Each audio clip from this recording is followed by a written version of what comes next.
Hello everyone, it's Halloween Heartthrob, and today I'll be showing you how I made my Hellraiser sign. Now in previous Hallowickeds, I've made Nightmare on Elm Street and Friday the 13th inspired signs. I start off with a printable of a puzzle cube, as well as a piece of cardboard. Now the cardboard I'll be painting yellow, black, and blue.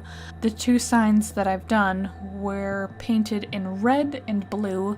I didn't want them to look all the same, so that's why I chose yellow for this one. I probably would have just stuck with regular blue or red, but I think the yellow adds a nice touch to it, even though blue and red are present in the sign. I go ahead and use yellow as my base layer, even though you're not going to see very much of it. I still want to build up that thickness for the cardboard. While I wait for my yellow layer to dry, I'm going to work on my puzzle box. Now, I have this weird cardboard, paperboard piece. I got it from the back of a Walmart shelf because I like to recycle, but some paperboard or anything thick like a cereal box would work just as well. I go ahead and cut out my printable, which by the way I found on Google, and I glue it using a regular glue stick onto my paperboard. Now I suggest you use something a little bit thinner than what I did because it was kind of difficult for me to fold the puzzle box together. However, if you're using this as a prop, this might be a better method for you. Once the glue is dry, I go ahead and score all of the edges, which basically means I cut into the cardboard a little bit to make sure that I can fold it easier. Now, if you're using paperboard like recycled cereal boxes, you might not have to do this because that should be thin enough. Or if you're using just regular paper, then you don't need to do this at all because you will cut through it. Once you've scored all the edges, you want to go ahead and hot glue or glue if you're using paper, it together. Now originally I wasn't going to have any characters involved in the signs, but since Hellraiser seems to be very recognized by Pinhead, I decided that I couldn't help but to have him involved in it, and I'm very happy I decided. I was going to draw him, but when I did, he turned out very horrible and it was taking much too long to draw him out the way I would like him to. So I found a picture on Google again and printed him out.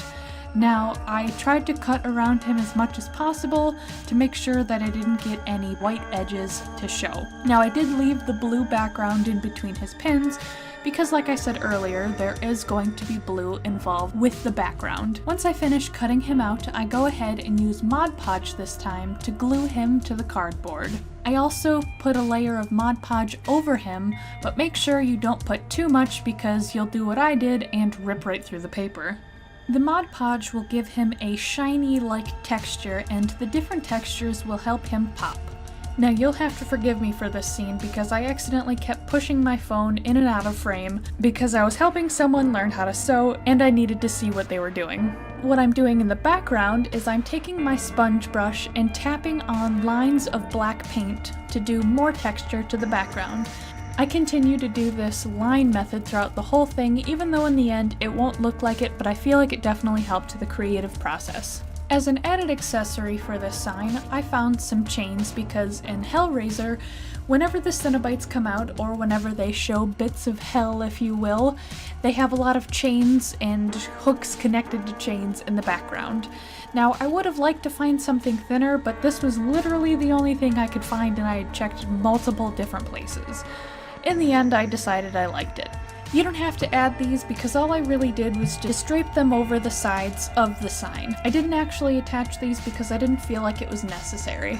My original idea was to have the puzzle box be smaller like the one Pinhead is holding.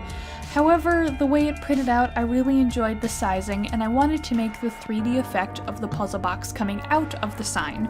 So what I decided to do was I cut out the puzzle box Pinhead is holding in the picture on the sign with an X-Acto knife. Please use parents' permission if you're going to use sharp objects because, well, they're sharp. Now, I really should have thought this through before I cut this out because the way the puzzle box, the 3D one, fits into the slot, there's a lot of gapping. I cut off pieces of the flat puzzle box and just placed them where it was gapping on the 3D effect. So it just kind of looks normal. I don't know, it looks fine to me.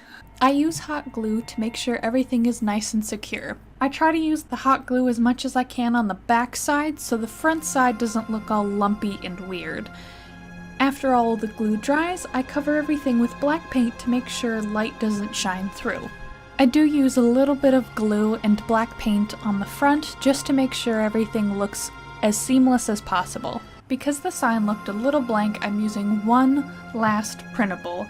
I definitely decided this last minute, but this needed the Hellraiser logo on it, so I went to Google again and printed this out.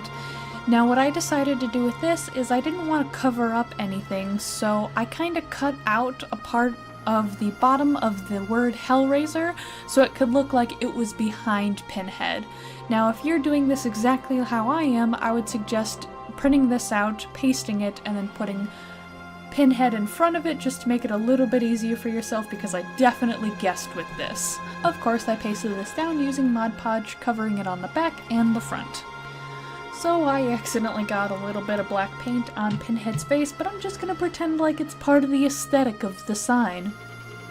Now, as one final thing of texture and detail of the sign, I decided to mix Mod Podge and black paint together to make drips or blobs all around the sign randomly.